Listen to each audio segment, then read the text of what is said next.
ఇదే విధంగా తలలు నరుకుతాము, మా ఇష్టారాజ్యం వ్యవహారం చేస్తామంటే సాగేది కాదు. నీ ఆటలు సాగనే జగన్మోహన్ రెడ్డి. అయ్యింది ఏదో అయ్యింది, సహనం ఉంది మాకు కూడా, చాలా ఓపికగా ఉన్నాం.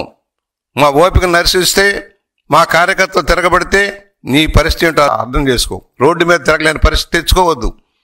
మేము ప్రశాంతంగా రాష్ట్రంలో ప్రజాస్వామ్యయుతంగా పరిపాలన సాగిస్తూ ఉన్నాం. ప్రజలకు మేలు చేసే కార్యక్రమాలతో ముందుకు సాగుతున్నాం. నువ్వు చేసిన తప్పులను సరి చేసుకుంటూ ముందుకు సాగుతూ ఉన్నాం. ఇవాళ ఒకటే, మీరు ఏ విధంగా అరాచకాన్ని ప్రోత్సహిస్తున్నారో నీ ప్రకటనలు సమర్థిస్తున్నావు. నిన్న ప్రెస్లో కూర్చొని 2 గంటల 40 నిమిషాలు సమర్థించుకుంటా ఉన్నావు. తప్పేమిటి అంటున్నావు. సూటిగా ప్రశ్నిస్తా ఉన్నావు జగన్మోహన్ రెడ్డి, ఖబర్దార్, జాగ్రత్త. అధికారంలో ఉన్నప్పుడు అరాచకం సృష్టించావు. అధికారంలో అడ్డుపెట్టుకొని ప్రజాస్వామ్యాన్ని కూనీ చేసి, ప్రజాస్వామ్యాన్ని హరించి నీ ఇష్టార్జంగా పరిపాలన చేసి, అందుకనే నీకు తగిన గుణపాఠం చెప్పి ప్రజలు ఇంటికి పంపించారు. మరలా తిరిగి అధికారంలోకి వస్తున్నాను, వచ్చేస్తున్నాను, మీ పని పడతానంటే ఎవరయ్యా నీకు ఓట్లు వేసేది? ఎందుకు వేస్తారు? ఎవరికి మేలు చేసావని? కులాల పేరుతో, మతాల పేరుతో విభజించి పాలించే విధానంలో నువ్వు వెళ్తూ ఉన్నావు.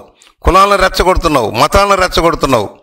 నీ అరాచక విధానానికి ఆయుధాల్లాగా వాడుకోవడానికి ప్రయత్నం చేస్తున్నావు. ఏం చేసావని నీకు ఓట్లు వేయాలి? ఎందుకు వేయాలి? కనీసం ఏ సమస్య మీద స్పందించావు? గోబెల్స్ ప్రచారం చేయడం తప్పుడు. అదే సోనాధ్యాయం లాగా నీ పరిపాలన అంతా కూడా బంగారంలాగా జరిగిపోయింది. అంత అద్భుతాలు జరిగిపోయినాయి. ఏం చేసావు? ఒక్కడికి ఉద్యోగం ఇచ్చావా? ఒక ఉపాధి కల్పించావా? ఏమైనా చెప్పు. నీవు ఛాలెంజ్ చేస్తున్నారా? ఉమ్మడి వేదిక మీద మాట్లాడదాం. నువ్వు రా, నేను వస్తా. నువ్వు 5 ఏళ్లలో నువ్వు చేసినదో చెప్పు. నీకు దన్నుంటే చెప్పు, నేను వస్తాం. నువ్వేం చేయలేదో మేము చెబుతాం. కనీసం చెప్పుకోవడానికి ఏం మిగిల్చుకున్నావు నువ్వు? 151 మంది అధికారం ఇస్తే అరాచక పాలన సాగించావు, ముఠా రాజకీయాలను శాసించావు, అవినీతి అక్రమాలను పెంచి పోషించావు, లిక్కర్ స్కాములు, మైనింగ్ స్కాములు, ఆఖరికి టీటీడీ ధర్మశాలను కూడా దోపిడీ చేశావు. నీకు మాట్లాడే హక్కు లేదు. ప్రజాస్వామ్యం గురించి మాట్లాడే హక్కు లేదు. పోలీసు యంత్రాంగాన్ని దుర్వినియోగం చేసి ఏ విధంగా చేసావో మనం చూసాం. నాయకులను ఏ విధంగా జైళ్లలోకి పెట్టడానికి ప్రయత్నం చేసావో మనం చూసాం. తప్పుడు కేసులు పెట్టడానికి ఎలా ప్రయత్నం చేసామో చూసాం. ప్రజాస్వామ్యాన్ని అంచివేసావు, హక్కులను అంచివేసావు, ఉద్యోగులను కానీ అందరికీ మోసం దాగా చేసావు. నీకు అందువలన ఒకటే చెబుతున్నాం, ఈ రోజున ప్రజల్ని ప్రభుత్వం వల్ల, ప్రభుత్వం రాకతలికి జరిగిన సంఘటన తెచ్చి ప్రభుత్వానికి పావాలని చూస్తావు. నీ వల్ల పోయాడు. నువ్వు వస్తావు, ఏదో ఉద్ధరిస్తావు అనుకున్నాడు.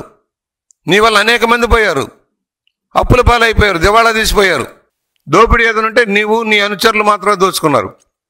నీవు నీ బంధుజనంతో అధికార యంత్రాంగాన్ని నింపి అరాచకం సృష్టించావు.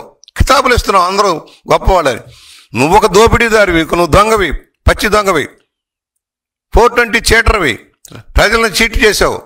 నువ్వు కితాబులు ఇస్తావు, వాడు మంచివాడు, వీడు మంచివాడని. లిక్కర్ స్కామ్లో దోషులందరూ మంచివాళ్లే, ఎర్రచందనం దొంగలంతా మంచివాళ్లే, మైనింగ్ దోపిడీదారులంతా మంచివాళ్లే.